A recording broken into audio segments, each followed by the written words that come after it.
I ain't go live in about a week. What up, y'all? Just tap in.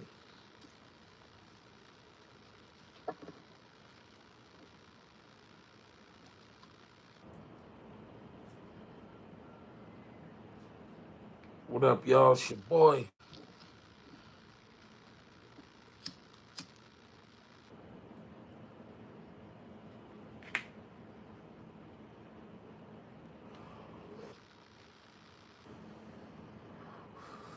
What's good? As y'all come in, hit the like, hit the subscription. If you ain't subscribed, talk for about 40 minutes. Salute.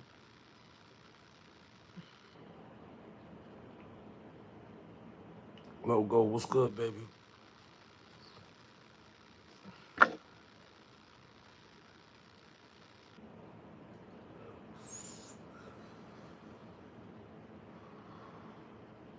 Chris, what up? Peace, bro. Peace.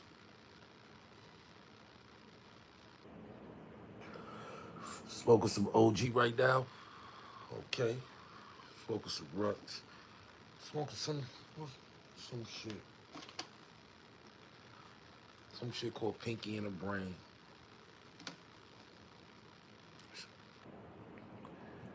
Let's talk about it. Reasonable Doubt 30th anniversary celebration at Yankee Stadium sold out all 3 nights. Unfortunately, I didn't attend none of the shows thus far, but a lot of people were sending me footage, and I seen a lot of monumental moments from the clips people been sending me. Shout out to everybody that attended the Yankee Stadium concert. Shout out to everybody that bought uh, um, Rockefeller Dugout season set T-shirt or hat from me for the concert. I made apparel and merch for the concert, even though I didn't attend. But I knew people want to have their own special, you know, piece of merch or something they ain't have everybody have from the merch shop or something like that. So I was making apparel for that. I got a lot of sales for that, and thanks for everybody that supported that. Shout out to my cousin Shayla, rest in peace to her mom's Pat. Shout out to my man Oscar, his mom just passed too. Um, 51st took a blow. 51st between Amsterdam and Broadway took a serious blow as far as the elders 2 days in a row.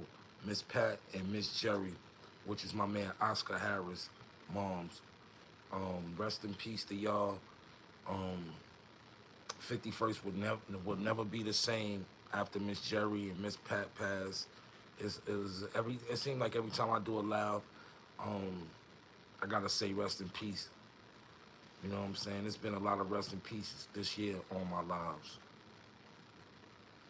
I ain't have no ticket, bro. I ain't have no ticket. But like I said, rest in peace to Miss Pat, rest in peace to Miss Cherry. You know what I'm saying? Oscar, I'm gonna pull up on you this week, bro. Um, Rest in peace to Keanu Rockfoot, man, the kid that died in the Kingdom last night. Yo, we gonna talk about that too a little later on in the segment, but this is just crazy. I'm from 140 across PS Elementary. Okay, that's what's up. So, Rock, uh, Reasonable Doubt makes 30 years. Jay-Z sold out all 3 nights. So far, you done brung out Alicia Keys, Nas, his daughter, Eminem, Pharrell. Who else he brung out? Well, so from the clips that people sent me, I see that that's who I seen. You know what I'm saying? Everybody did an excellent job. But I was just sitting back thinking about seeing everybody that's celebrating and how the city came out for Hove, and I was thinking like it gotta suck to be Dame right now. It really gotta suck to be Dame Dash right now. Reason why I say that is like For him not to be a part of a 30th anniversary of Reasonable Doubt, it is it's, it's, it's whack. It's whack. The things that we go through, that in these relationships we have with our friends, and when a relationship go bad, sometimes it's not even no space for rekindling or even being cordial. It just, some relationships is just best to stay away from each other. But if anything that I wish for Dame, I wish Dame could have been a part of that celebration, at least for that, for this weekend, to be cordial with Hove and Bleak and Biggs and everybody. It's just like Dame is just like an outcast of, you know what I'm saying? And it's kind of, it's a it's whack not to see Dame a part of that celebration. Cause a person that know how much Dame sacrificed for Rockefeller and not being able to be a part of a milestone on something that y'all all had y'all hands in from the beginning. It's whack not to see Dame able to celebrate and feel, you know, what they feeling right now as far as the celebration and the milestone and just being a part of the whole celebration. You know what I'm saying? That shit is just whack, man. It's whack the way shit be happening, man. Dane was always big homie. Ain't my cousin Black. Tomorrow's show might get real. Jazzo was there, yeah, Jazzo. When was the last time you was truly happy? Yo, bro, I don't know. I can't tell you that. I can't say I'm a happy person. I'm a grateful person. Happiness come in all forms. You know what I'm saying? Some people happy when they got money. Some people happy when they looking good. Some people happy when they traveling. I'm just happy to be alive, man.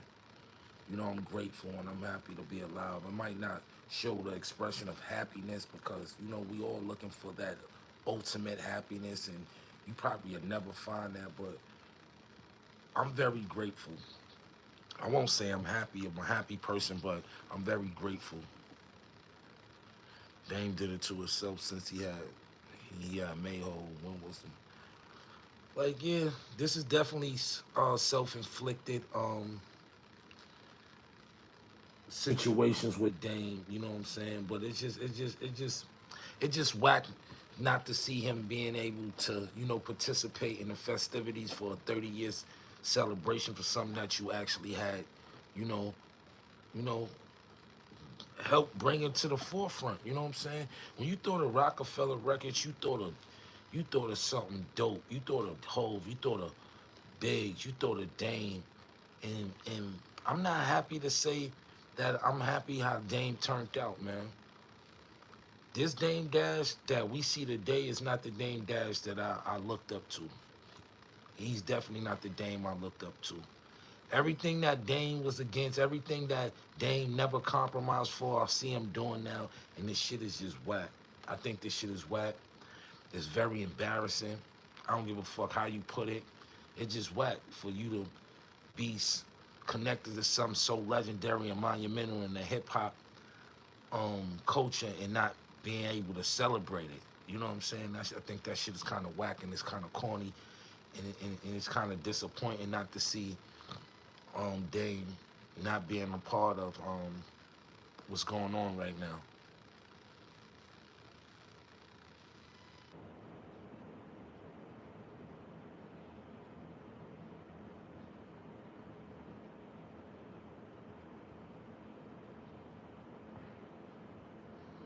I would have loved to see Dame do his dance. Yeah, it just whack, man. It just whack. I don't like the outcome of how none of this shit is playing out. A bunch of wasted fucking talent, a bunch of wasted fucking time. Like, just to see where Cam and Jim is at, to see where Cam and Dame is at, to see where Dame and Jay is at. This shit is embarrassing and it's fucking whack. It's whack. It's fucking corny. It sucks. It's not. It's it. Hip hop is dead, man.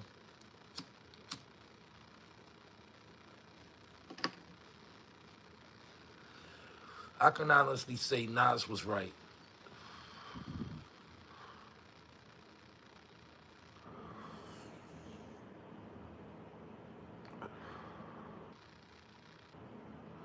I doubt if he speaks to Boogie. I doubt if Boogie even have a relationship with Jay.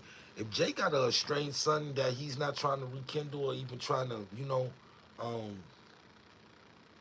be connected to, I'm pretty sure he's not connected with his godson. And that's just out of just common sense. And that sucks.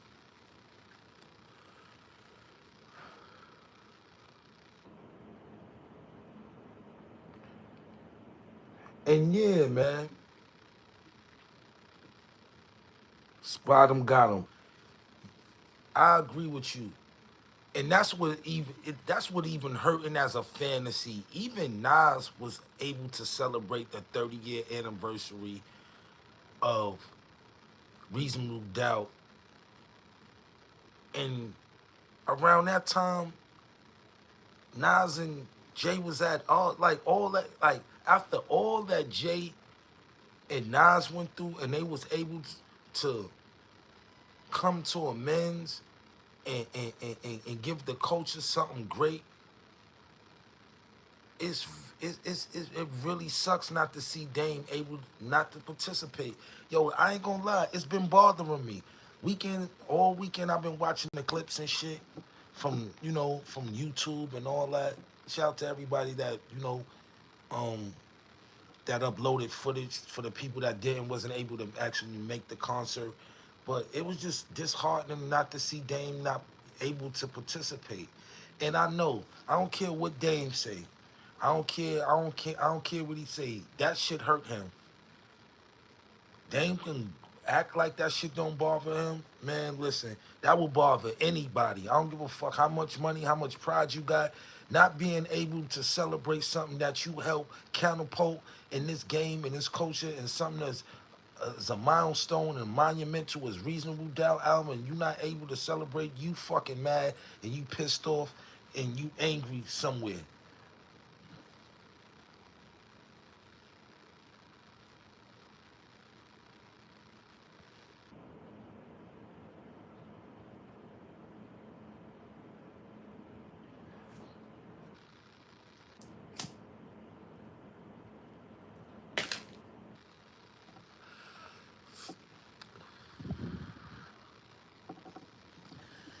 Cause you know why I say I know Dame hurt?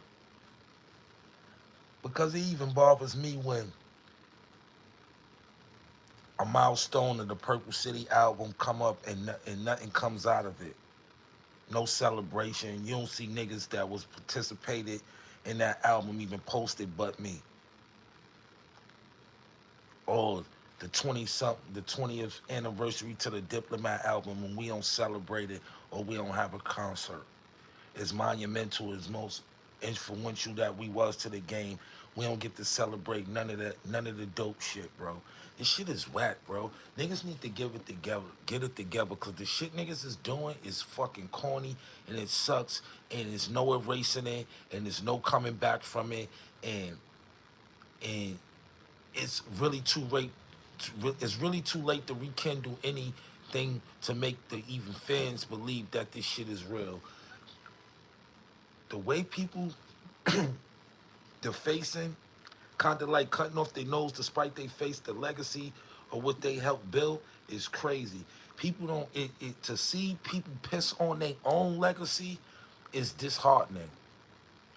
When you see people piss on their own legacy, it's disheartening, and it's disheartening for the ones that actually died. It's it's it's disheartening for the ones that didn't make it. It's the ones that didn't get the proper shot that was right around all that shit. What about the Jajas, right? What about those type of people? I be thinking about Jaja, man, all the time. What about Stack Bundles? the luckiest motherfucker out of all this, and I say it was the game was meant for him, but it just don't like for Max to come home after 19 years in prison and to reach the success. That's a blessing. That's a blessing in itself. You know what I'm saying? He was able to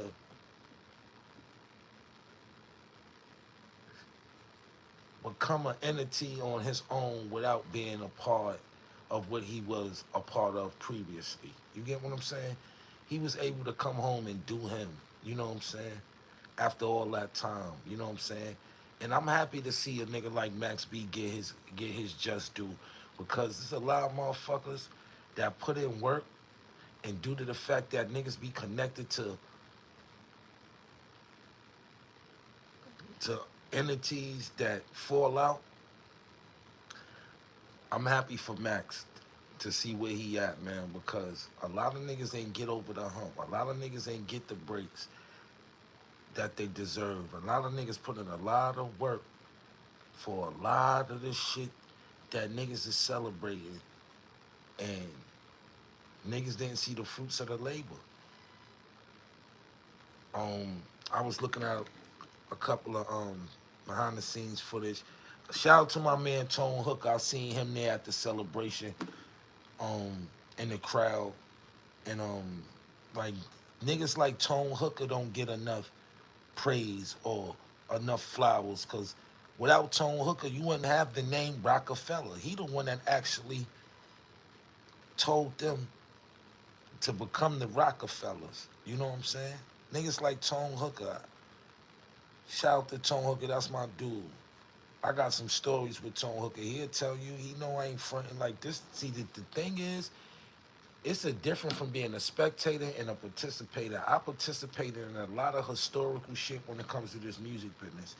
Underworld and upper world. You get what I'm saying? So I'll be having different rapports and different relationships with different motherfuckers in the game. So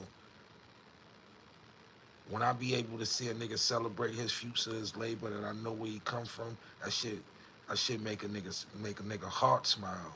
Cause you know what type of work niggas put in to get where they was at.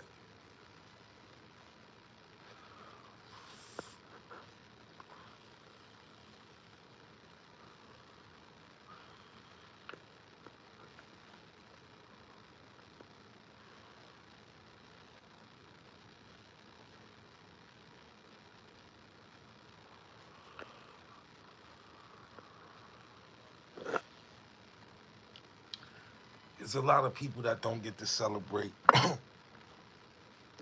things they was a part of. When you sit back and really think about shit that niggas fell out over, if you really sit down and get to the root of what really broke a lot of niggas up, from the beginning, it be hitting animosities. It be hitting animosities. So, cause you gotta think, it's just like when you get into an argument with a nigga and he say some shit to you, that ain't some shit he just said. That's some shit he always wanted to say to you. He just didn't have the opportunity to do so. A lot of niggas be having shit on their heart, but you ain't gonna know until y'all niggas get into a dispute, and then you'll really know how a nigga feel about you. See, that's the thing with life. That's the thing you gotta pay attention to. You know what I'm saying? You gotta pay attention to the nigga that always got something sarcastic to say.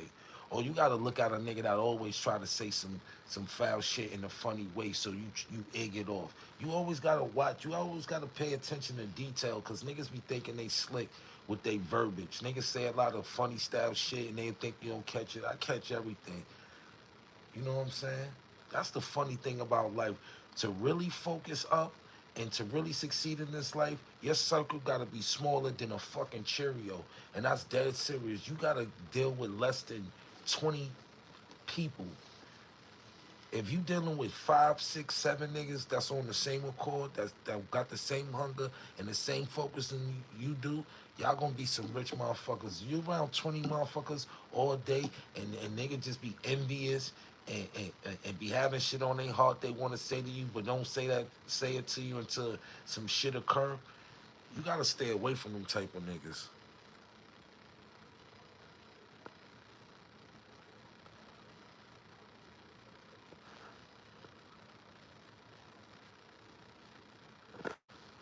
Nah, I think this is when I knew Dame.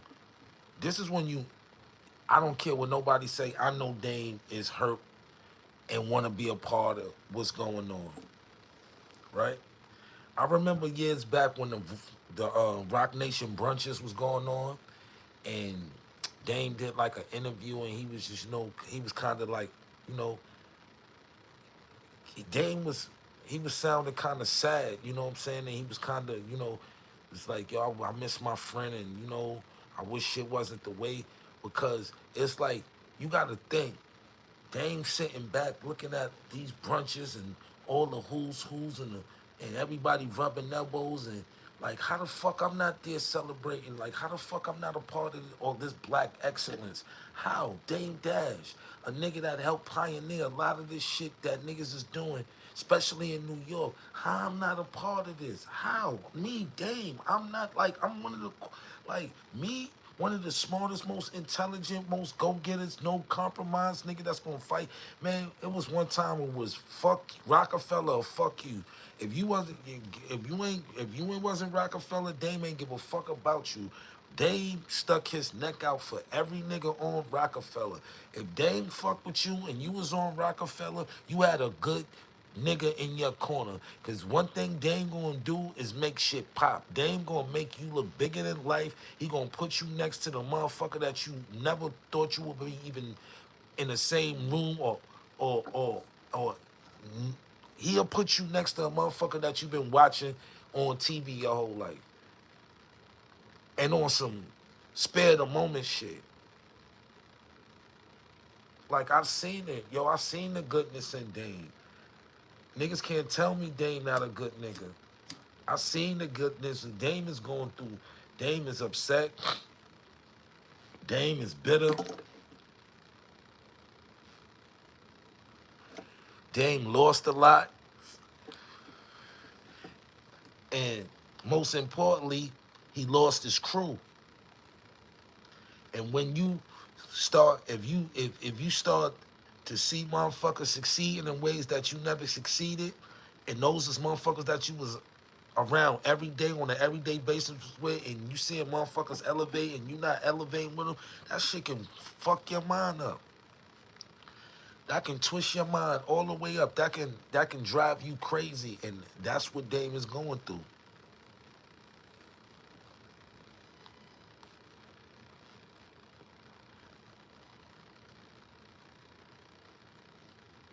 Yeah, I seen what he said, that fuck Biggs and all that, that he was dead wrong.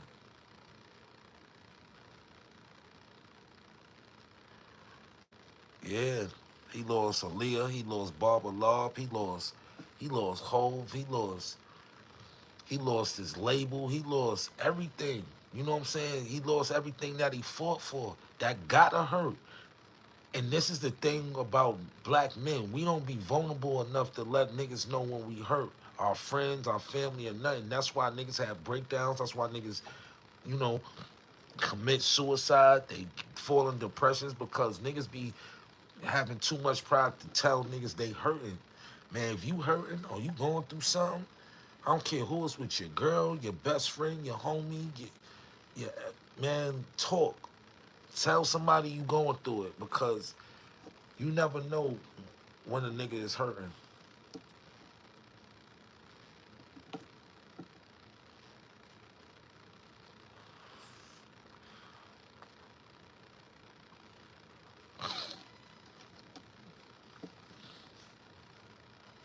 And it's just like, I never went through it with my niggas over no female. Cause you know why? Let me tell you the reason why. I'm never going through that.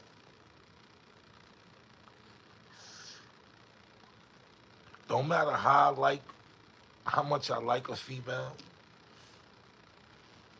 if my dude is on her and I already know he trying to kick it with her, she already off limits to me. So it's like in my mind, it's on like on some you slow, you blow. The best man won that. If him and Jay Z fell out over Aaliyah, but look what happened. Jay wound up falling in love with Beyonce, and that's what the you got to understand the mentality of Jay. Aaliyah was a Aaliyah would have been what Beyonce is, right?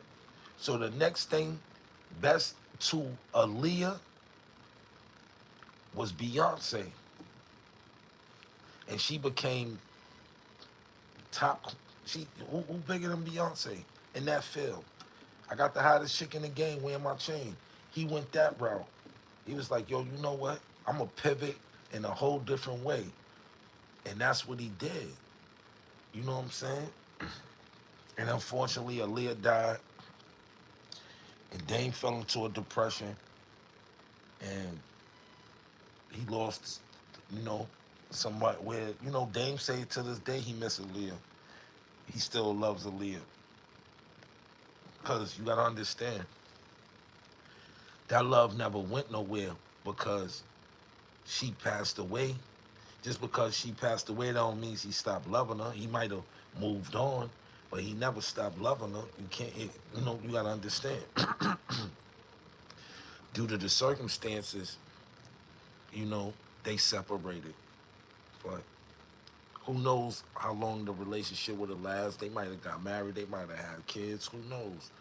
And like a girl gonna do what she want, and I always know that in my mind. So you know, don't matter how significant she may be to you, she might not be, might be feeling you the way she feeling the next dude. So you gotta just let a girl be a girl. I tell every guy, you don't own no woman. It's just your turn.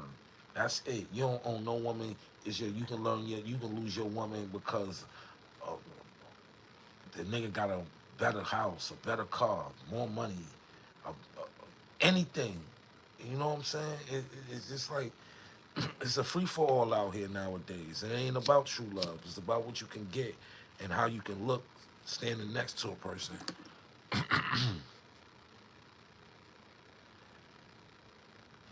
Nah, I would never do no track with naked looking. If you think Jay sold his soul, nah, no. I think Jay just worked pretty damn hard.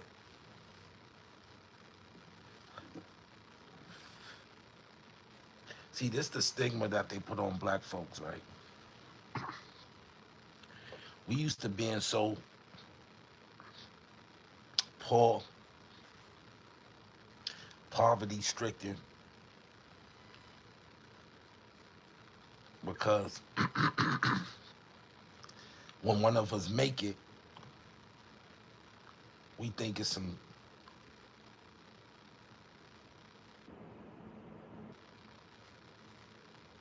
We yo, bro, you'll be like, yo, is he Illuminati? Did he sell his soul? Is he a part of the devil? It'd be like, yo, bro, it's people that out here as wealthy that just work pretty damn hard. It's people that came to this country with nothing and is very wealthy. Why? Because they work pretty damn hard. It ain't about selling your soul. Ain't about none of that bullshit they be talking about. It's about getting to your bag, stacking it, investing it, flipping it, and doing it all over again. See, every time you get money and you lose it, every time you get it again, you learn how to keep it a little bit longer. If you not a millionaire, you're broke. Period. I don't give a fuck how much money you got. You can have 100,000.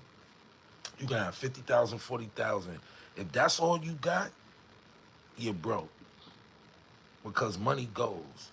You know how many times a nigga done had 40,000, 50,000, and keep pinching and pinching and pinching and think he, and yeah, I got some money, I got some money, and you go to the bank account and that should be like $1,500. You know how many times I've never seen nobody do right by no money. I've never seen nobody do right by no money. I done seen niggas get lawsuits. I done seen niggas get PPP. I done seen niggas scam. I done seen niggas obtain largest amount of money. Niggas don't move. Niggas don't level up their life. Niggas don't invest.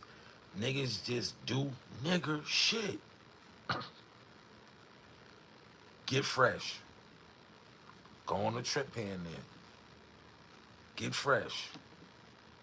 Chill on a block. Get fresh. Trick on hoes. Hold on, y'all.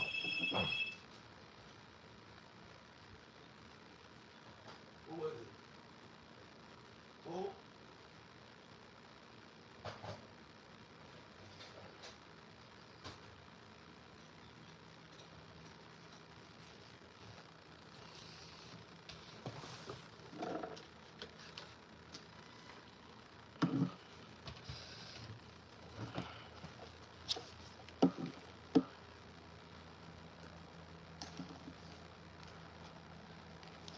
My bad, y'all. I know it's probably staticky. That's my bad. I ain't even put up the mic.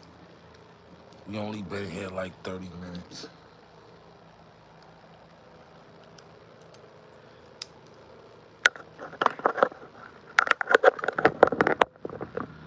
Bad, y'all. My apologies. But I never seen nobody do good with no money. You know why? Because we ain't have it. And not having it, when we get things that we couldn't afford. Like if you was a nigga that ran into some money, say you hit the lottery, right? Or you stumble upon an inheritance, anything, lawsuit, anything, right?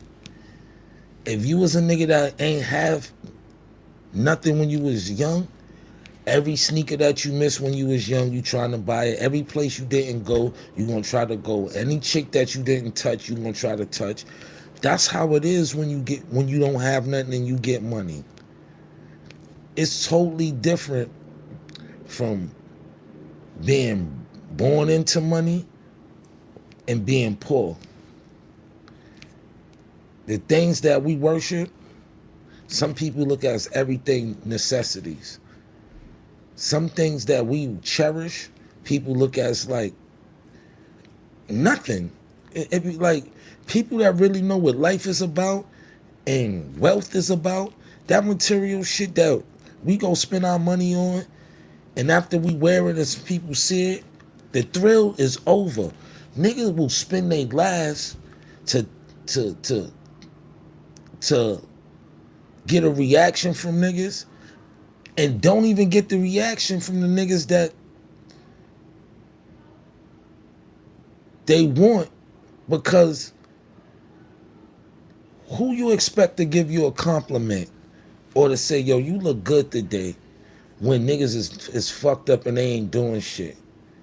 Niggas looking at you like, yo, this bitch ass nigga, I robbed this nigga. That's how niggas look at you. I'm like, I ain't want to come all the way. I'm coming. Hold on. And your mother is blowing minds. I'm on the live. Oh, I'm sorry.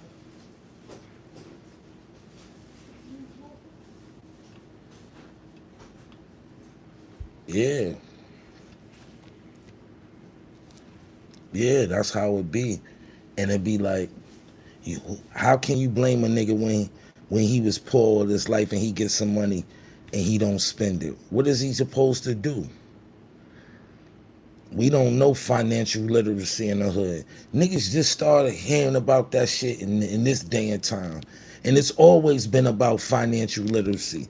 You know how many years we set back from knowledge?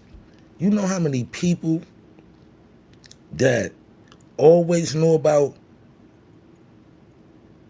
generational wealth or financial literacy? Black people is just hearing that. Niggas never heard about that. Why you think there's so many poor people? Because we didn't know. We all we know is get money and spend it, and look like we got more than what we got when we really don't got shit. You go. I remember going to Long Island, right? This this my uncle right here, right? He my age. He got killed and left on the Long Island Railroad in the Hamptons. My uncle Clarence, we call him Cleet. Um, Growing up, he was more like my brother than my uncle. That's my mother's little brother, right? And in the summers, I used to go out to the Hamptons and go stay with him for a month, right? Now, being from Harlem, you always want to be fresh and this, that, and the third, right? So I would go out there with my little outfits and sneakers and all that, and shit would be getting messed up and all that because it ain't nothing but dirt and grass and all that, whatever. But he would take me to his friend's crib, and they would have the bummiest clothes, the bummiest sneakers, but they cribs would be shit I would dream to live in. Movie theaters in the crib, dirt bikes and four wheelers out back, and this and that. And you look in trophies in their room, and you can just tell that their parents got them a part of things, and they, and you look at them and be like, yo, these niggas don't care about getting fresh. But look where these niggas live at. These niggas got 5, 6 bedrooms, entertainment rooms for ping pong, pool, and video games, and yo, niggas, yo, bro, used to blow my mind. And then that's when I used to come back to New York and realize that the, the stuff that we chase don't really mean nothing.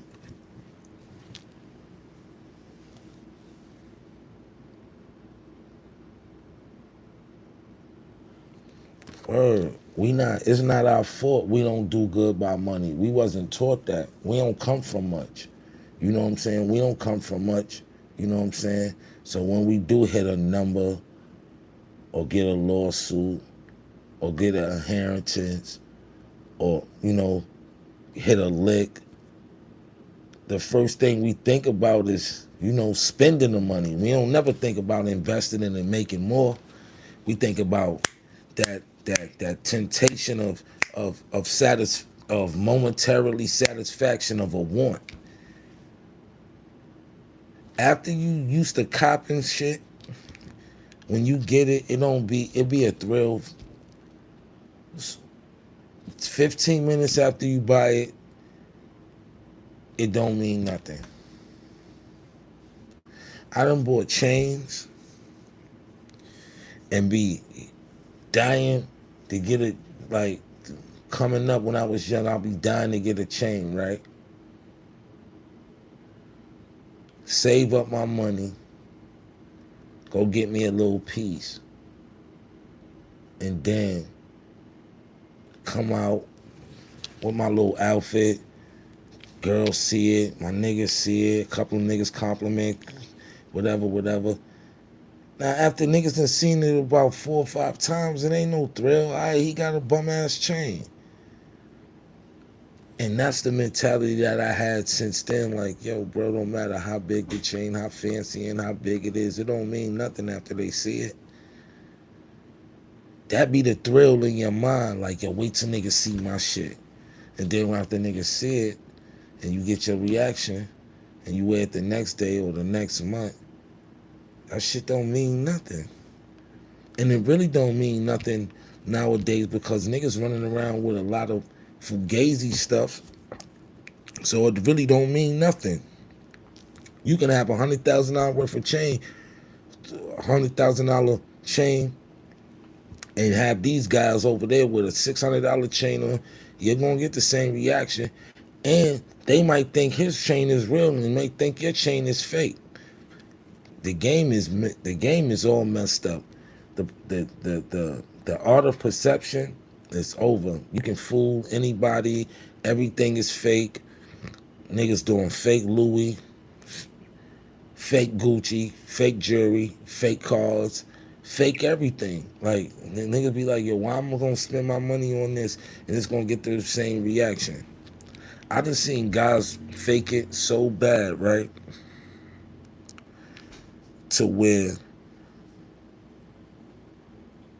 everything they do is fake. Niggas are gonna get a fake watch, a fake chain, and be around niggas that really got the shit. And then you gotta be some type of mental, some type of mental illness to where, yo, dog, niggas know your shit is fake, right? But niggas will still wear it in the midst of niggas knowing that it's not real. So who are you? So what's the use if you know a nigga know like yo, I watched this 250,000. You got on bootleg Louis and Gucci. How's the watch real? And that's how niggas be looking at niggas. Yo, back in the day, yo,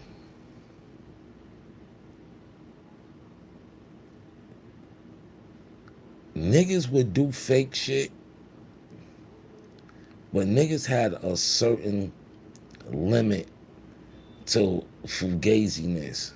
Like nigga whole ensemble wasn't fake. Niggas wasn't doing fake Gucci, fake Louis, fake jewelry. Niggas got fake cars. You can go places and get caught. Yo, man, yo, it's disgusting to what niggas do to make people think they got money. Niggas that got money, especially street niggas that got money, don't want you to know they got shit. Only niggas that's looking the front and flex want you to know they got money. Niggas that's really getting money don't want you to know they got a fucking penny and you don't see them on the scene. Wow. Yo, this is the thing, right? If you going on a scene, right, and you gotta do all this to go out, what type of women do you think you're gonna attract? You think you want to attract a wifey type that's looking to build a foundation, or you think you gonna find a joint that's looking for you to spend that shit? See, these niggas, yo, bro, niggas don't understand. It's the culture that's polluting the women is the whole culture. Ain't about love, ain't about companionship. It's about how much and what and where you can take them, what you can do for them, and how much are you spending. How much can you give them? They don't care about being your girlfriend. They don't care about being a wife. Why? Because the culture is being filtered in their mind to this is what life is about. It's about the better things in life. It's about eating shrimp and lobster. It's about flying out to Cancun. It's about messing with the top baller nigga. It's about riding around in the car. It's about having the diamond rings and all the clothes and doing all this. It's about showing your life on social media and people thinking you, oh, that's that nigga or she that bitch. That's the whole mentality. That's the whole facade of what the game is now. It used to never be like that because everybody didn't have it. Back in the days,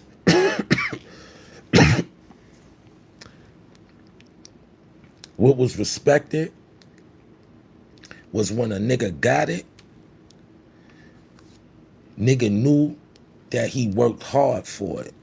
Now you can fake and you can be anything you want. You can make a person think you the millionaire. You can fake it till you, yo, nigga, yo, bro, you can fake it until you make it, right? But some niggas wind up never making it because they don't mind keep faking it. They not gonna strive to get quality or something real because they feel like, yo, I'm already able to maneuver and shake and manipulate people at what I'm doing now. So why even strive harder to get something real to where I know I can just fake my way through it? And that's how niggas is thinking. That's how they that's how they showing you how to coach. And niggas are showing you every day. You ain't gotta be this person for real. All you have to do is act. Why you think it ain't no movies like that? Because everybody acting. Everybody's playing a character. Why you think ain't no good films coming out? Everybody want to be somebody. What happened to just the regular moles? Just the regular moles, regular people that just want to just be, just regular people. They don't want to be in the limelight. They want to just enjoy entertainers or entertainment. Everybody want to be something of some substance of people that's getting some type of recognition. Everybody want to be able to walk down the block and be recognized. I remember when everybody didn't want to be bombarded. Like, sometimes being a person of some type of status, it becomes being a nuisance, yo. Like, for really, it becomes being a real nuisance because this is like, if you're a person that is recognizable, 9 times out of 10, people are going to ask you questions. Some gonna be courteous, some not. Some gonna come in an angle to where you feel disrespected. Some gonna come on a complimentary, where they complimenting you and telling you how much you mean to them. If they inspired by whatever work you put out, whether you're an entertainer, or author, or wrote a book or whatever, actor, don't matter what walk of life you is. If you got some type of recognition, it becomes a nuisance sometimes because it takes you out of a regular space. You know how many people that walk down the street that are somebody, but to you they're nobody just because you don't know them? They might be that person that you strive to be in the mixy world. They might be in a corporate field and you just don't know them. So they able to walk down the street, mind their business, nobody say nothing to them. The only person that they know to is their counterparts and their colleagues and people that they deal with on a day-to-day basis. It's a lot of niggas that just want to be regular people.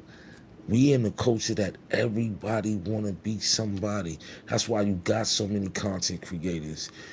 That's why you got so many influencers, because everybody know they can actually stumble upon a lucky like, if niggas get lucky in this shit, everybody not a star.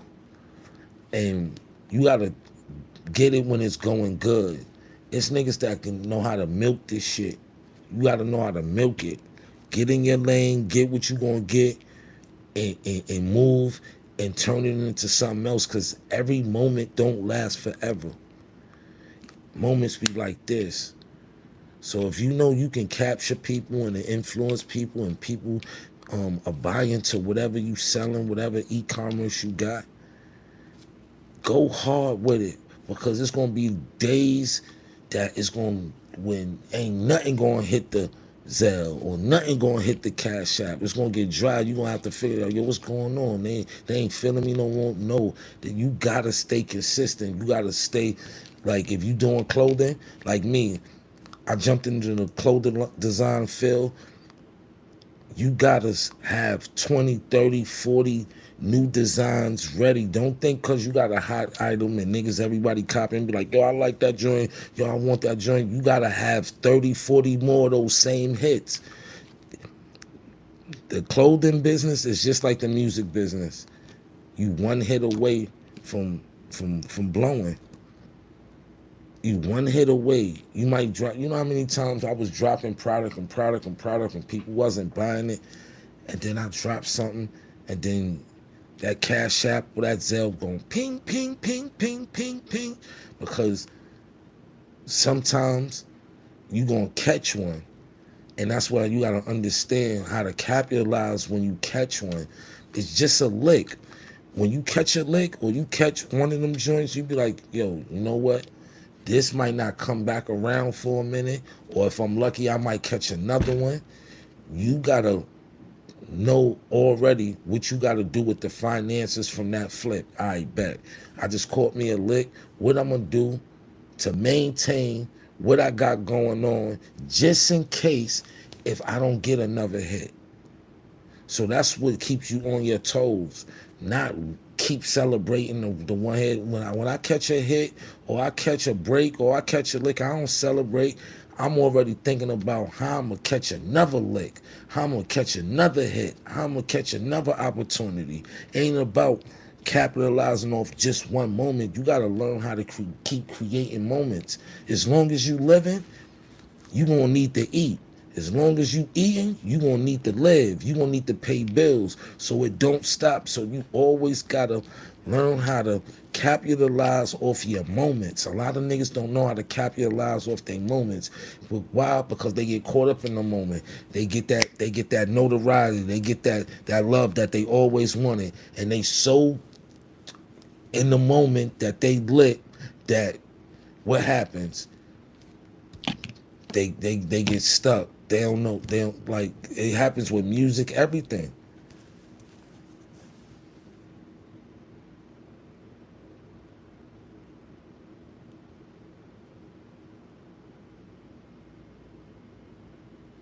Word. You got to. You gotta. You gotta. You gotta capitalize off of, or like.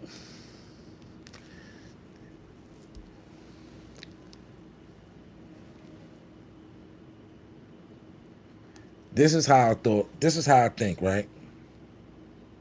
I didn't attend the Jay-Z concert. Right. But I probably made more money off the moment of the celebration of the 30 years of the Reasonable Doubt than people that went to the concert. It's people that actually spent money to go watch the concert. I actually made money for people to go watch the concert. Why? Because I created merch to commemorate this moment that's going on in New York. The New York Knicks, I did New York Knicks shit when they celebrated. When Hove did the concert, I showed y'all the merch I did for that, right? So this is what I be like. You gotta capitalize off the moment, especially when it comes to um, monumental moments. This not gonna come back around no more. Jay-Z not gonna do another 3-day uh, event in Yankee Stadium back to back 3 nights. This is once in a lifetime. So if you there, you gonna want something that commemorated. And even though I wasn't a part of the festivities, I was able to um contribute to the culture of creating something that's commemorating the moment to celebrate black culture. You get what I'm saying? Like niggas was like, I was shout to create on 28th Street where I go get my stuff made at, right? And niggas was, we all there working, and we saying, you get to see people process how they making their merch and all that. And when people seen the merch I was making for the whole concert, niggas was like, yo, that's crazy. Yo, I wish I would have thought of that. It's just because sometimes you gotta understand when it comes to being a creative, you always want your work to be out there, right? So as a creative, I knew if I wasn't at the concert, something that I had something to do with is at the concert. So you know how many people DM me and showing me their outfits that I created for them to go to the Jay-Z concert. So in all retrospect, I'm at the concert because of what I've created. Niggas is in my merch. Niggas is in the shorts I created. Niggas is in the hats I created. Niggas is in the tees I created for the concert. So it just be like, yo, sometimes you gotta know how to capitalize off the moment. You know what I'm saying? Me being able to create merch and for people to like they gonna remember who they bought that t-shirt from forever. Yo, I remember I called I DM'd him, I cashed out him my money. He Ubered my shirt to me. is dated. So 20 years from now, they might have a celebration for the celebration of Yankee Stadium 20 years, a documentary, and a person can put on that t-shirt and be like, yo, I remember I copped this from Uncasa for this moment, B. I remember this 20 years. That's why it's is crucial to know when to capitalize off a moment. And it ain't always about capital.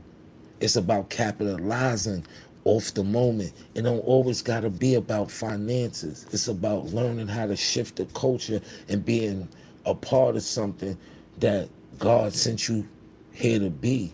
You know what I'm saying? A lot of people miss out on their moments because they be blinded by the shit that don't really mean nothing. You know what I'm saying? A lot of niggas be blinded by shit that don't mean nothing. Cars, jewelry, bitch, none of that don't mean nothing. It don't mean nothing because at the end of the day, if it ain't bringing you no substance, if you're not learning from it, if you can't reproduce off of it, it's crap. It don't mean nothing. You know what I'm saying? Nowadays, at this age that I am, I'm only doing meaningful things. Everything gotta be strategic. Everything gotta be meaningful. It gotta something. If it ain't amounting to dollars, it gotta amount to some sense. Period. Because sometimes you miss out on a lot of opportunities chasing the money. Sometimes the opportunity ain't always gonna pay you right away. Sometimes you might have to take the opportunity and the opportunity to turn into a financial opportunity. Sometimes you gotta do things off the whim, like, yo, let me see where this will take me. What you got to lose? You know what I'm saying? I always ask myself, like, I be like, yo, you know what? This opportunity that somebody granted me, it might not bring no money to my pocket, right? But I might be able to get turned into a different type of currency. Maybe this is an exposure currency opportunity for me. Maybe this is a mental currency thing for me. You never know, because sometimes something might help your mental, something might help you financially, something might help you spiritually. What type of currency am I going to receive from this? And sometimes it ain't always about physical currency. Currency can be anything. You know what I'm saying? And sometimes you just gotta know and pay attention to your moments, because we miss out on a lot of great moments. Like, there's be times, right, where I used to play the numbers in the lottery and stuff, right? And cause you not consistent, that day you don't play your number, it come out. And that shit'll blow your whole day. You'd be like, yo, why the day I didn't play it, it came out. It's all about timing. It's all about capitalizing of the moment. If you know that's what you do, you make sure that you gonna do that on a consistent base. That's how you be able to capitalize off your moments. Don't sit there and play it 5 days a week and that seventh day the number hit. If that's what you do and you know that's what you're doing to achieve something, be consistent with it. Some people miss opportunities on just being lazy.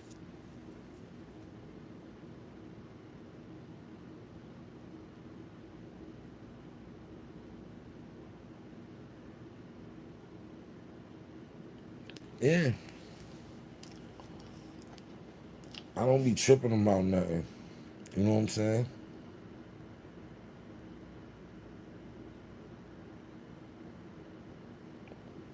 A lot of people,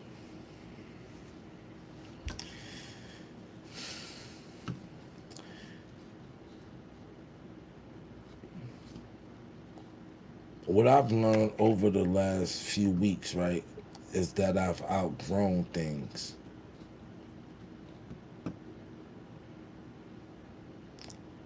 And it's not a bad thing, right?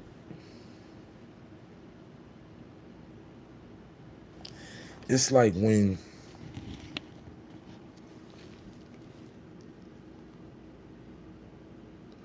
something don't feed your soul anymore,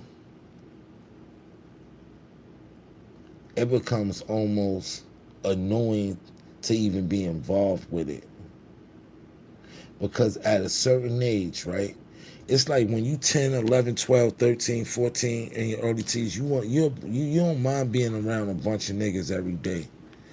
But when you get into adult age, you want to you want and you have to be around productive people. If you're not around productive people, you in for a ride of your life. Because if you around people and they conversations start like this, yo, yo, such and such got it, be. Yo, let's line that nigga up. Or yo, who got killed the other day, bro? Or yo, when you hear just a bunch of negative conversations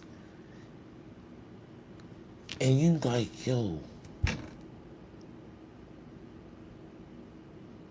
this ain't for me no more. A lot of niggas get caught up in shit that's not for them no more. You gotta learn how to say no to yourself. That's why a lot of niggas end up in the worst predicaments in their life because they don't know how to say no to themselves. If you don't know how to say no to yourself, you're a bad motherfucker because at the end of the day, you got to know your boundaries. That's probably why I never been to prison because I always knew what my boundaries was. I always knew how far I wanted to take something. Don't matter what the reward was. It'd be like, yo, is it worth it? I had to make real critical decisions in my whole life. And when I made the critical decisions, I had friends that made the other decisions and they ain't win. And they be like, they'll be calling me from prison, be like, yo, you might not be where you want to be, but you definitely you definitely where you need to be. When my man said that, he said, cause yo, bro, being locked away from your family, being told what to do, everybody wearing the same thing, you're around nothing but males all day. You're around people that ain't never coming home. So the circumstances is shaky because you know it's any given moment anything can happen. Who want to live like that? Who want to live like that for a stint of out their life?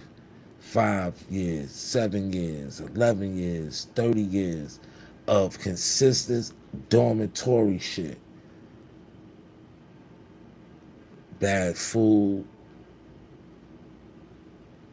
bad mental health, bad hygiene, bad thinking, bad energy, low frequency. You can't win in jail. Some people rehabilitate themselves, you know what I'm saying?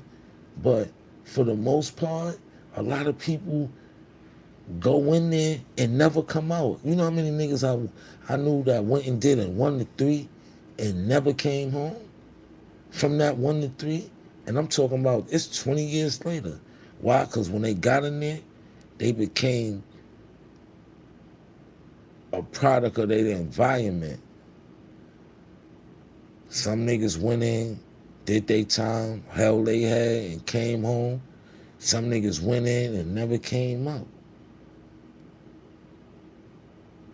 Because jail jail is filled with a bunch of manipulative people. Everybody trying to manipulate niggas. You got niggas that's trying to get this nigga to do stuff. You got niggas that's trying to manipulate you out your food. You got niggas that's trying to manipulate you out your phone time. You got everything. It's one big demonic mind game in prison. And then you got people, y'all don't even think about it like this, right? They got all these crazy big ass prisons, and they building a prison as I speak on this live, right? They got all these prisons, right? And they fill them up with nothing but us, minorities, blacks, Hispanics, right? And then they have people that literally that don't like us as people as our overseers. How can you function in in a facility when the people that you gotta obey don't like your ethnicity of of your race? So they come to work every day on some. I gotta be around these type of people for the next 8 hours. Oh, I'm gonna be the nasty, most despicable because I don't like them anyway. So a person might not like you because of your skin tone or because the ethnicity of your race, and they come to work every day with an attitude. And they supposed to be there just to oversee you and keep everything in control, but they overdo what they supposed to do. And then they not only overdoing their job, they putting hatred into it. How could you function? How could you rehabilitate being around that type of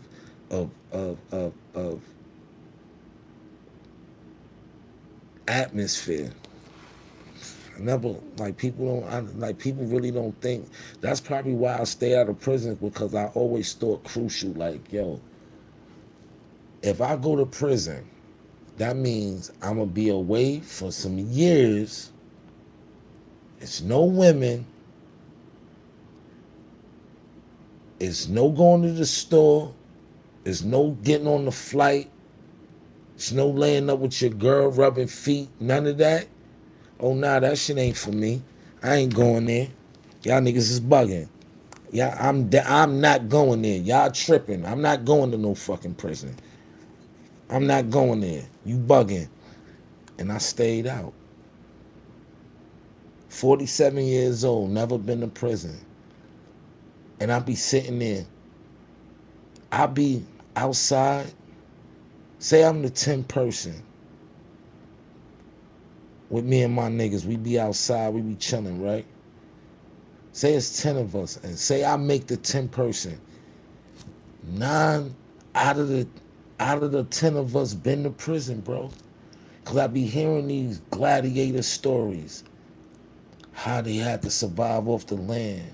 How some people moms wasn't there. How this, how that, how it was going down. How it smelled. How the food tastes. How what, yo, when you hear these stories, bro, and you be like, yo, people really live this way every day. A wise man gonna take that as fuel to project that energy into a whole different direction. Because that's what I did. I did things people ain't think was cool. I went to acting school. I went to dance school. I drew. I danced. I flipped. I rapped. I sung. I did everything. I did creative things. And I didn't care. And I did hustling and did everything, all the gang banging shit. I did all that too, right? But I knew going to prison wasn't in my future. Getting killed by somebody's hand or someone was not in my future. You gotta know what's for you. Sometimes we put ourselves in situations that we know is not good for us, right? So I want to talk about the young man Keanu, right?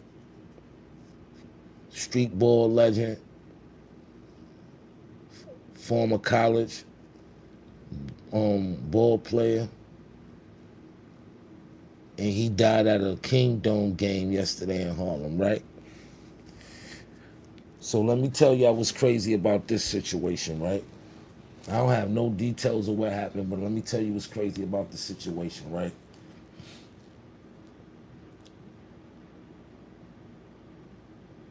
That kid died on the basketball court, right? And the only people that was helping him was police officers, the people that we most reluctant to even have respect for, right? And people had their phones and people was posting and him laying on a basketball court, right? And then now everybody, it's this thing that everybody's saying Harlem did bad. Harlem ain't do bad. Where society is bad. People that sense doing senseless killings is bad. People that like, yo, bro, for you to die doing something that you love to do is horrible, bro. For for somebody to have to die at a basketball game, it makes you don't want to participate in none of the events in the neighborhood. That's why niggas be like, yo, Harlem is washed, Harlem is whack, because every time niggas get together and do something positive, it's always that one knucklehead that messes it up for everybody, bro. Because they don't care. It's people that really care about the culture, bro. It's people that really actually care about giving people places to go because we don't come from much. Like, when I was coming up, free lunch in the summertime was everything. And everybody went. Niggas that had money, niggas that didn't have money. It was just a place of PAL, Phase Piggyback, Project Basement. We had places to go in the neighborhood. There's no place for these kids to go. So the only thing that was left was for things that we had to create from our surroundings, block parties, park jams. And due to the fact that it's so much violence, we can't have a block party, we can't have a park jam. Because you know why? Because it's easy for enemies to just just get mixed up in a crowd. And like, I remember you can go to anybody's block party and enjoy yourself, minus a few, right? But now, due to the fact that we have the YNs or whatever y'all want to call them, they have enough courage to go between enemy lines enough to where they'll come to your block and shoot your block up at a park jam, at a basketball game. And 9 times out of 10, they not even gonna hit the person that they came to shoot. So that's even more whack. Y'all not people not even hitting their targets.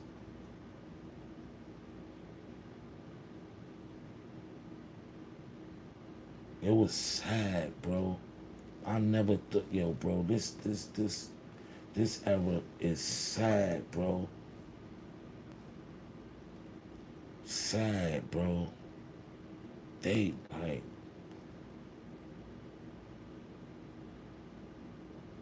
niggas be talking, yo, bro.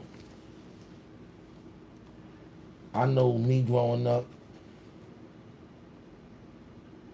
I see my nephew and my little young boys lose way more friends than I ever did to gun violence. Like back in the day, when somebody got killed, it was damn near a event. And then it would be a stint before it was another death like that, right? I remember like when somebody get killed and they a significant uh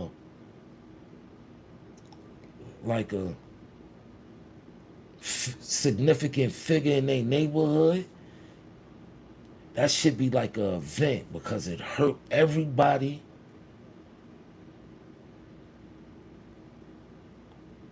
It Like, I remember growing up, right? And my man J Dog got killed, right? He was an older dude from my block that we looked up to, right? And I remember you would come outside and it would feel mad somber because everywhere you walked, everybody was talking about it. Every like they spraying the wall with his name, so every day you walk past, it's a reminder. So it was kind of like I remember when we went to his funeral. We was young, all my dudes. We go to the funeral. I remember he had the Tommy Hill slacks on with the Tommy Hill knitted sweater with the Kango with the shades on, and we looking at the casket and we just looking like, yo, damn, bro, like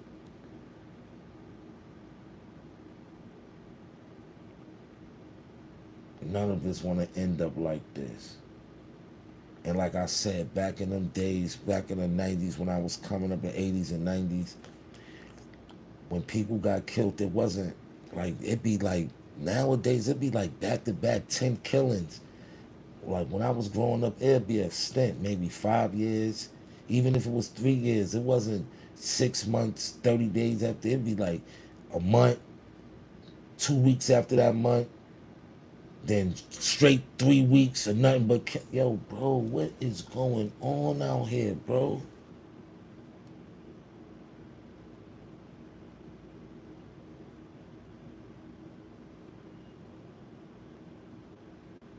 Nah, it wasn't. It wasn't, bro. I remember, like, it. It was a time where everybody wanted to just get money, and when it was some killing or some violence, it was basically over a block, cause the nigga was getting too much money, and they wanted your block or something like that. Niggas wasn't really doing really no senseless violence. Even the gang banging, even when they was in LA with the like niggas was fighting over territory, niggas was fighting over colors, this, that, and the third.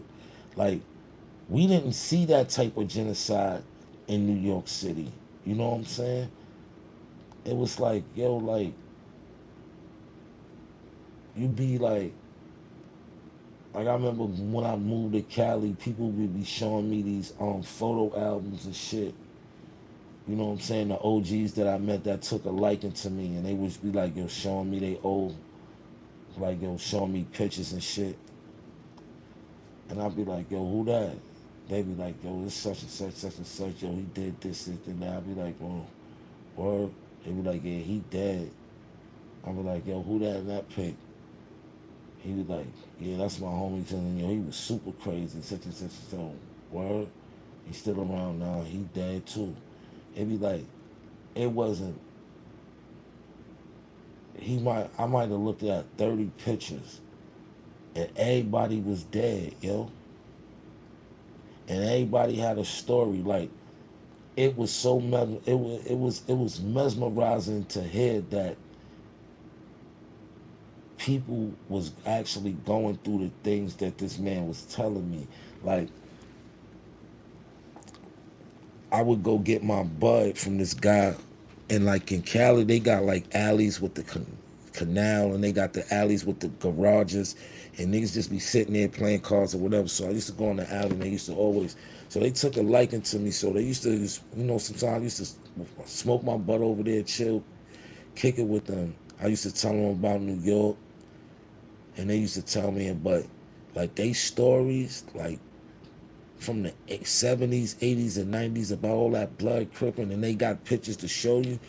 And then when you looking through them album covers, and everybody that they showed you got a story attached to their picture, and everybody gone, you be like, yo, damn, bro, that's only 30 people, but it's hundreds of people that died in these same circumstances on these same alleys in these same streets, bro. I used to be like mesmerized, like, yo, bro. And they sent me, it was this one particular joint that I remember. God his name. He was probably the youngest one out of all of them, out of the stories he was telling me about the pictures he showed me. He say this kid might have been a 14. He had like 11 bodies. And this nigga looked at like the coolest, yo, bro, smile, charisma. He told me all like he said, yo, he showed me the picture. He said, yo, you see that kid right there? I was like, yo, he was like, you see the way he's smiling on? He said, man, he'd kill you with that same smile on his face. He the most. He said he was the youngest, but he was one of the most dangerous niggas. He had more bodies than all them niggas that I showed you, and they was way older than him. I was like, well, he said, yo, Shorty used to get down for us, and I used to be like, yo, bro, how the hell all people ended up in these circumstances to where we went through so much through slavery and racism. Where did we take the turn to where we feel like we got to kill one another? We did just as much genocide as the slave owners to each other. If you think about it, like, do it really be that up? Like, if it ain't no bloodshed, if you beefing like, I understand if it was some bloodshed and one of your mans died and you see the op and you want to get some revenge, right? But what happens when it ain't no bloodshed? Is it a space to to to where it's the beef is squashable? Because when you kill somebody, yo, it messes up everything. It messes up everything, bro. It messes up everything. It messes up your circumstances. It messes up the victim. There's no win-win in that type of situation when it comes to, like, and it's a lot of murders that go on that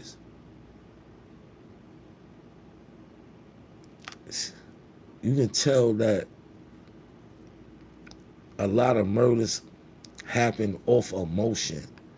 Like, you would get that mad, like you might have just got into an argument or a fight about some money or a girl or just some everyday nonsense. You and your man might be arguing and y'all might be too intoxicated and somebody said something the wrong way and now you want to take it to it. You got so mad to where you can grab the weapon and you actually hurt somebody that you be with every day. Yo, how do we be getting to that? What type of energy? That's why I say you got to pay attention to detail the conversations when niggas argue with you or even when niggas is joking with you, because there's no way in hell to where you and the nigga can be buddy buddy chummy chummy every day and y'all get into one argument and a nigga starts saying wild shit to you and wild shit about you. That shit don't be out of anger. That be shit that nigga been wanting to say. He just didn't have the opportunity to bring it out. And that's what be happening. Niggas be clicking up but secretly don't like each other. And that's where it goes wrong. Yo, it's okay not to mess with a nigga. It's okay not to be cool with everybody. But then you be like, it's weird. I don't know.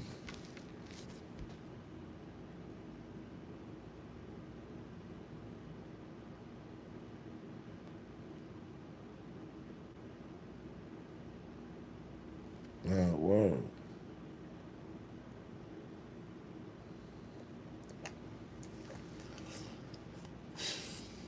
Shit be wicked though. I try to, I try to like, I'll play the crib. I'll read a book. I'll watch documentaries. Like, the hood activity, that shit ain't for me no more. Y'all can keep them basketball games and no disrespect, because it's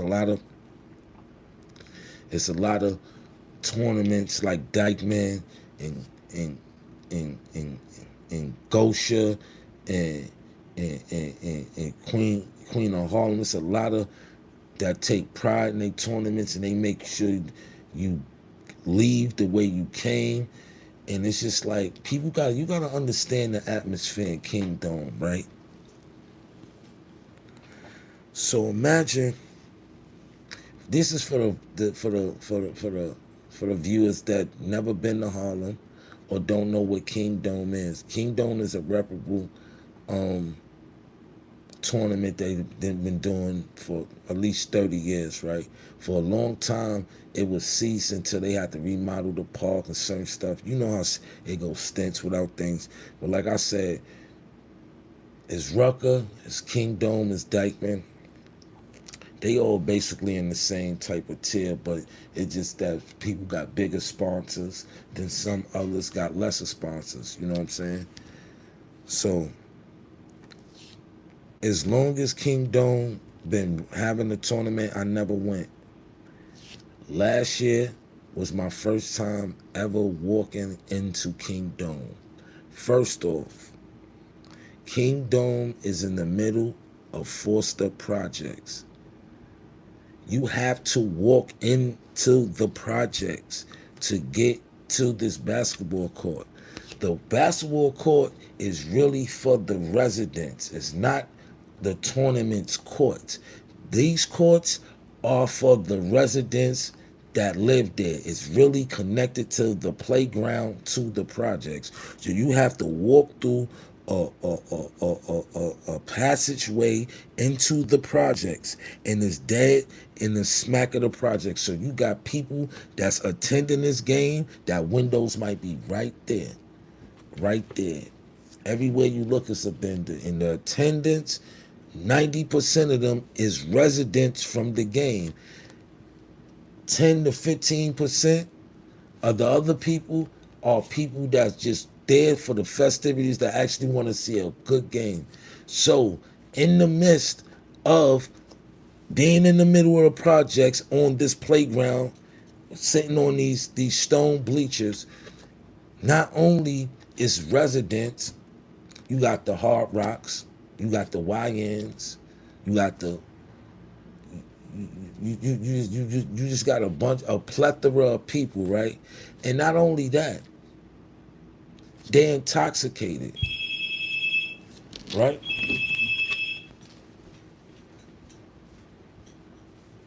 Who is it?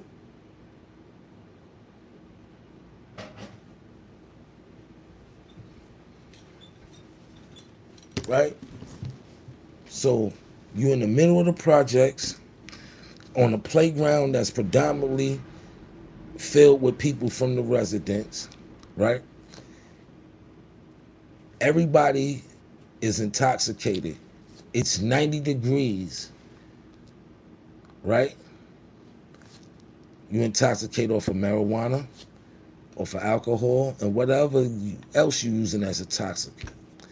Now, on top of that, you got people that don't get along. How, this is how project life is. You can have this tower and this tower might be in the same projects, but these guys that live in this building might not get along with the guys on the other side of the projects. So if you having a basketball game in those projects, you're liable to see your opponent. What's going to happen? Destruction. Especially when you have a bunch of people that lives in the facility that 9 times out of 10, everybody not getting along, and then you have the outsiders. So an outsider might come to the game cross enemy lines with someplace he might not would have go, because you know people just ignorant. They'll go, people will go places they know they ain't supposed to go, and that's kind of like irresponsible, trying to go to a place that you know you ain't supposed to go. That's putting other people's lives in danger. See, that's the type of thing that messes it up for everybody, because you know if you ain't supposed to be in a certain area, why go there, bro? Why y'all be doing that, bro? Niggas, you end up either killing somebody or getting killed, right? So now we gotta learn that if we gonna be throwing these events, the first thing we gotta think about is safety. Knowing the surroundings that you're throwing these tournaments in, you gotta know that we in different times. This ain't the 80s and 90s where niggas just want to come out to see the girls and come out in a good outfit and smelling good and got the joint parked outside the projects. These ain't no, you got a bunch of guys that's 9 times out of 10 not getting no bread right now, and they getting into active activity, meaning violent, dumb, ignorant stuff. Like, yo, bro, sometimes you gotta think for the next man. Sometimes you gotta think for him and you. Sometimes you gotta be like, yo, you know what?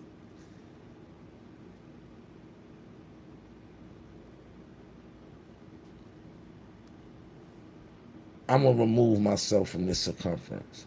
I'm gonna think, yo, homie, you know what? It ain't no smoke. I'm gonna think for me and you today. That's what we gonna do. Before it gets extra spicy to the point of no return, I'm gonna gracefully bow out this disagreement or this encounter, because it's not gonna end well for us, fella. It's not. It's not gonna end well. And at the end of the day, is it worth it? Nah, it's not. So you have a nice day, have a blessed evening, and I'm gonna go on my merry way. And it ain't about being a pussy, it ain't about being punk. Sometimes you gotta know when you have to think for you and another person.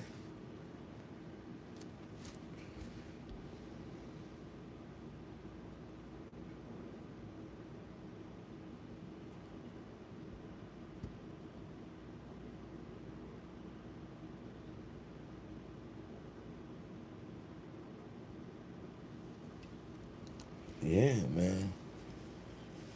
Shout, rest in peace to Kinu, man. It's foul, man. That man lost his life. It's always the ones that ain't got nothing to do with nothing. It's always the good kids. It's always the people that could have been something. They life get cut short. It's always the ones that could have made a difference. The niggas that be living a long time be pieces of shit. The niggas that you be seeing forever, they be doing the worst, most despicable things, and they live forever. They be dying old. They get to 70, 80, die old. They done died an old elder, but they done did a bunch of foul shit on this planet. And a young 17-year-old nigga die from a bullet, or a nigga that just trying to feed his daughter and play basketball get killed by her. Yo, bro, it be wicked how life is, bro. That's why, you know, I'm a firm believer in Allah, the Most High, the Most Merciful. And I tell you this, I see why, you know what I'm saying, that the why it's non-believers, because people don't be thinking like people, like, you know how many people that's atheists, you know how many people that don't believe in God, because they be thinking like, yo, if it was a God, why he letting people die, this, that, and the third thing? And y'all totally don't get the concept of life, bro. And that's why we so doomed out here. We totally don't get, like, you don't have to know everything. You know what I'm saying? You don't have to be a part of everything. You know what I'm saying? There's people out here that don't even have have a sixth, seventh grade education, but is really wealthy, just because off of just everyday comprehension and common sense. That's how that's how easy life can be. But we make it difficult. We make it so difficult that we don't enjoy or capitalize off our moments. We don't know how to create moments. We envious as hell, backbiting, untrustworthy, a bunch of character flaws, and it's all because everybody chasing something that don't mean nothing. Sad, bro.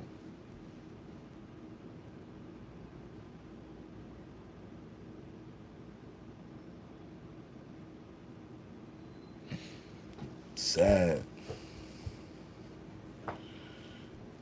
And it seemed like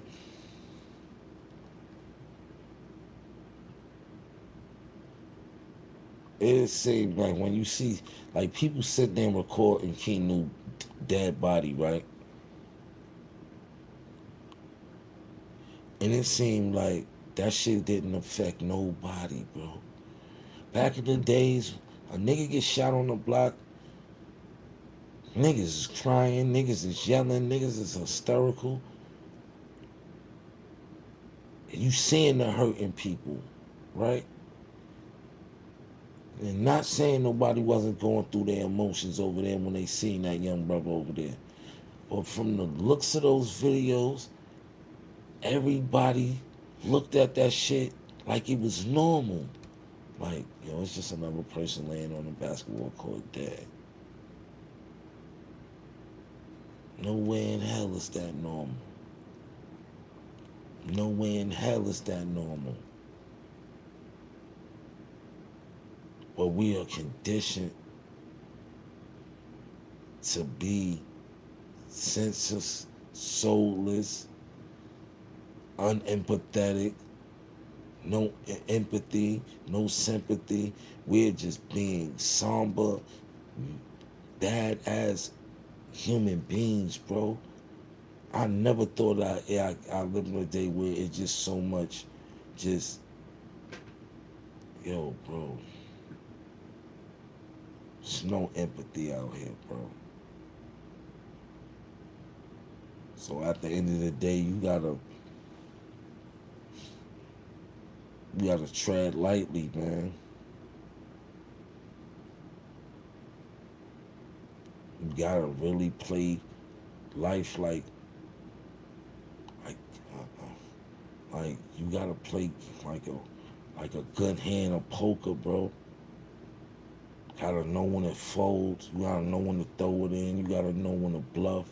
You gotta know when all that, bro. Cause all that shit is used in life. You know what I'm saying? Sometimes you gotta bluff your way out of something. Sometimes you gotta know when to call. Sometimes you gotta read the next nigga mind.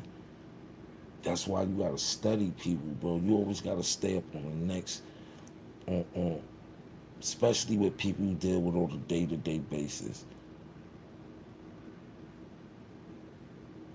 And you know when you're doing a good job is when they don't even realize that you analyzing them. Niggas that's on point, they peep if you peeping them. Because they acting just like you. They acting like it's nothing. But a real person that's analyzing you, he know you analyzing him. But if you analyzing a person and he don't know, he getting the win up on you because he know he would know, or he planning on splitting or having some type of friction within your relationship, because the whole time he's analyzing on you, he's studying every move, your whereabouts, He's getting all the tea, and he's gonna get the information that's vital that he know that'll hurt you in any type of way. Cause once a nigga start thinking he learning you and analyzing, all he's looking for is your weaknesses. He know how strong you are. He know what you strong in. That's why he fuck with you. But a real nigga that's analyzing nigga, he's aiming to hurt you. Yo, what can I get the if I use this, what's gonna hurt this nigga hard? What's gonna fuck his mind up? All I have to do is get in his head. What's gonna get in his head? And that's how I'm telling you.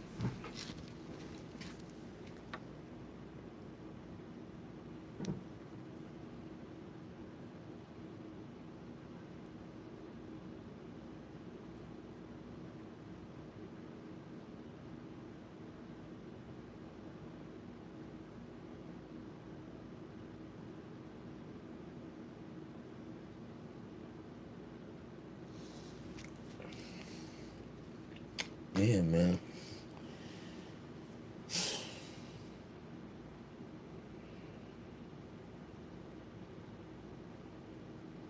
Let me tell you how God work, right? Let me tell y'all something real quick, right? How God's work, right? Because when you in tune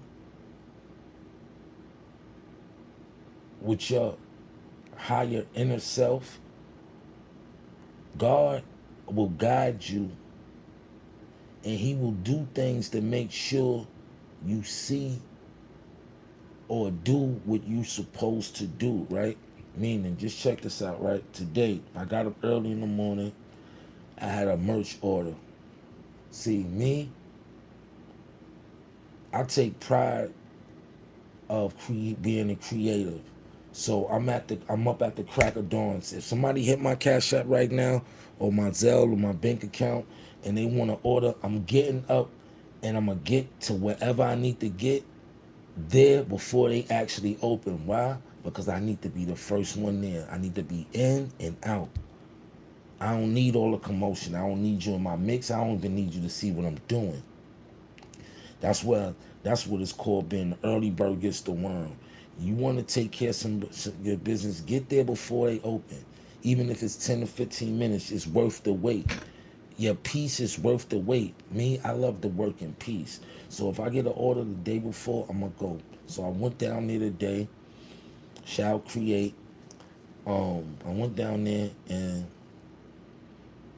I got everything I needed, right? Being that I got up early, coming back uptown, dozed off on the train. One stop, get up, had one of my bags, left my other bag. Now I'm pissed off. I'm tapping the train, the door to see if somebody grabbed the bag and put it through. I just said, yo, you know what? Fuck it. Came to the crib, rolled me one up, took me a shot because I was pissed off because it was like, not because I know I gotta go back downtown. But look what happened.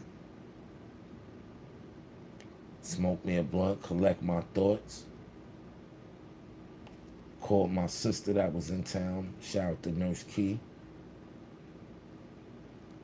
She was actually staying in the facility. She's up here visiting to go to the Jay-Z concert. So I was able to go see her. If I didn't leave the shirt on the train, I probably wouldn't have been able to see her, to even just give her a hug and tell her how much I love her and my friend, just to see them and actually give them some merch too, you know what I'm saying? So it was just like sometimes God do things to you to make you do what you're supposed to do. You know what I'm saying? I'm getting mad, but not knowing, losing the shirt, I was able to now, still able to go back, get another shirt, and actually go see my family that was in for the weekend. You know what I'm saying? Even, you know what I'm saying? It's just sometimes you gotta just be cool, calm, and collected sometimes. Cause you never know, it'd be a blessing in disguise. You know what I'm saying? and all it did was cost me $15. You know what I'm saying? I could make that back. But losing $15 was worth the seeing, getting a hug from my sister.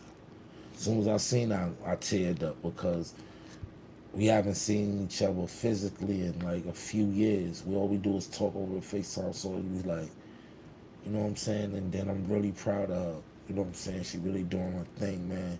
Left her family, you know, moved away from her whole support system in one beautiful home, raising her son, got the job she always wanted. That right there is worth celebrating. That was worth losing a shirt. Word. Word, that was worth, you know, just to see her, just to be able to give her a hug, because you never know how life is. You know what I'm saying? You can be here today, gone tomorrow.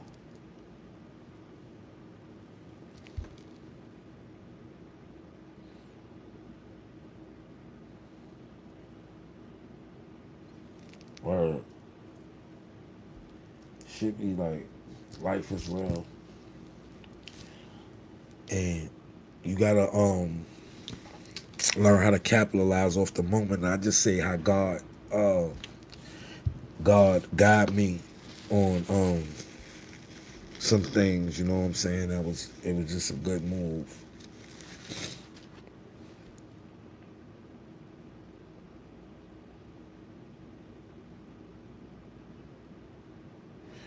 Word. Life is crazy.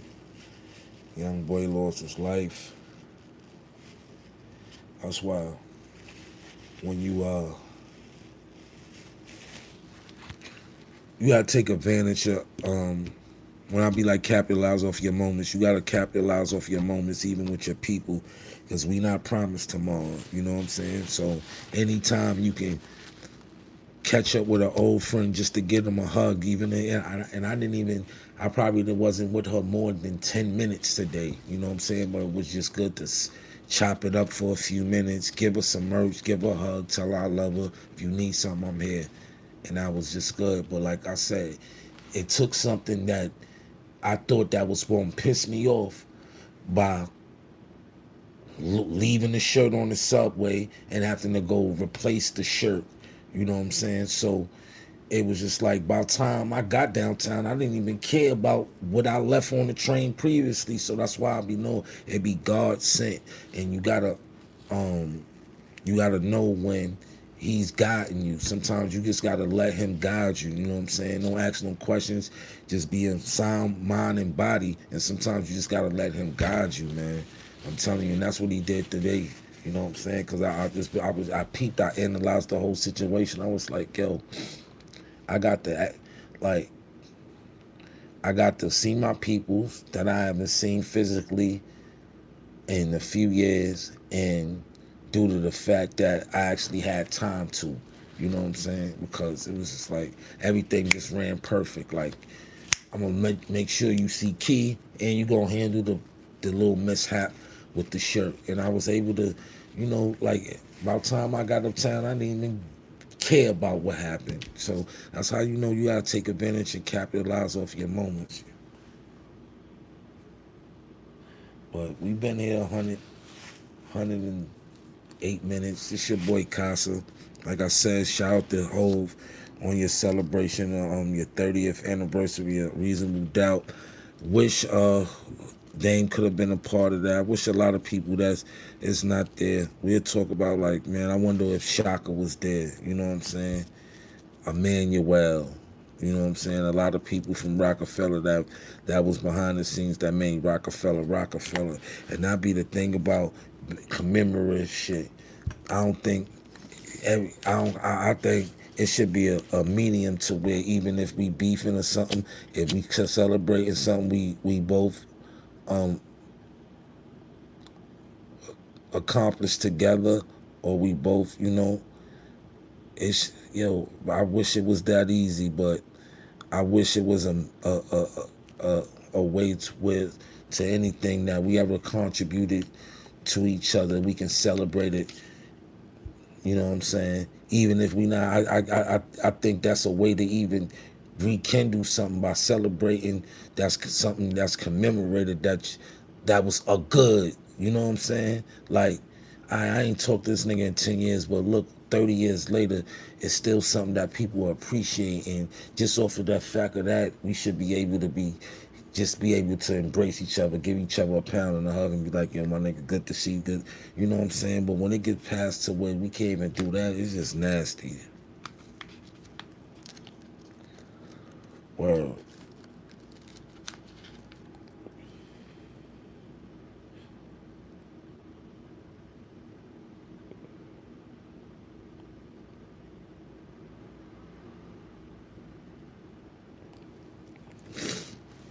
but you know, Dame is being Dame, and like I said, he's definitely somewhere punching the air. Or he's definitely he's in his feelings somewhere about that, because I know I would. Anybody that contributed like Dame did, and to see us being celebrated for 3 days in some place like Yankee Stadium, and you not being able to reap the benefits of just it's very disappointing, man. Rest in peace to Kinu, man, and his family and his daughter. And let's stop the divide and stuff too, man. Harlem ain't do bad. The guy that pulled that trigger did bad. It just happens that it happened in Harlem. We're not control of another man's of actions. We only are control of our own beings. We are not accountable for what another man does. You know what I'm saying? And that's where it's getting nasty, because now it's just like, yo, Harlem, y'all did bad. Nah, Harlem ain't do bad. Harlem ain't do bad at all, because Harlem, Harlem is trying to bring back that essence. It just so happens that you got a few knuckleheads out here that live by their own rules. And when you live by your own rules and you don't have no control button, that's the type of mishaps that happen. And always, like I said, it's always the ones that could have made a change that passes. It's never the one that starts or robs or kills. It's always the one, the good kid from down the block. You know what I'm saying? It's always the good kid from down the block, the one that helped the lady up the stairs with the shopping cart. The one that sad, bro.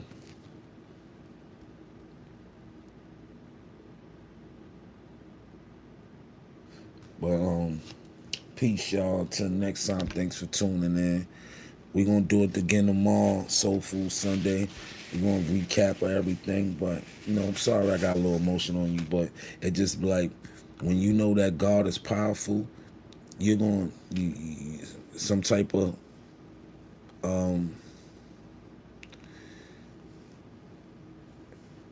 like, something will come over you when you realize how real God is. You know what I'm saying? If you don't believe in God, just give him a chance. You know what I'm saying? You don't believe in God, give him a chance. He will show you that he's real. He will show you that he's real. You just have to cap your life off your moment and realize what's going on. Sometimes you gotta just take a deep breath and focus up.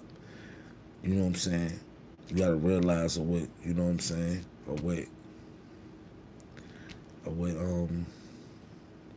What life is about. And life is about capitalizing off the moment. It's nothing more valuable in life than time. The most valuable thing that you can ever have in life is time. So don't waste it on nobody, because we can't get a fucking minute back, y'all. We can't get a minute back. Can't get a minute back. Not 1 minute. Not 1 second. Nothing. We can't get nothing back. We can't be like, let me bring that minute back. When it's gone, it's gone. So capitalize off your moments and man, take your life seriously because um, God has a plan for each and every one of us. And just be aware of your blessings when they are granted to you. Sometimes we get our blessings and we don't even know because our mind is so foggy. But I understood what God did today. I understood what he did today. And it showed me discipline of not sometimes you can't overreact. Sometimes you gotta be like things happen for a reason. And now I know. And so until next time, 100 peace. I love y'all. Let's keep it solid. Hit the like button, hit the subscription, run them subs up. I'm trying to get to 20,000 subscribers. Let's go.